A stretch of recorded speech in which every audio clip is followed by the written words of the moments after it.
bantwana benkosi namhlanje sihlangane lapha abonyana sizokuphumelelisa imfiso zabezinto ekhethu. Yinani nje namhlanje nami inhliziyo yami ibuhlungu. Uma sosolo uhlambalazile umbuso wekhethu. Ngibhlungu nanginje ngombana nami ngizokubulala umntaka mnakwethu. Kodwa into le kufanele yenzeke. Sibobani thina uphikisana nabezimu na? Abezimu basibonisile bonyana uma sosolo akusikose bebamvala ukuthi angabi nenkosana. Akabulawe. Lord, kulungwane lekhethu lekomeni. Wena walamula inkunzi embili zisilwa.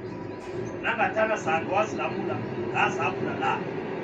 Lodwa babonyana angezilwaneni namasoso.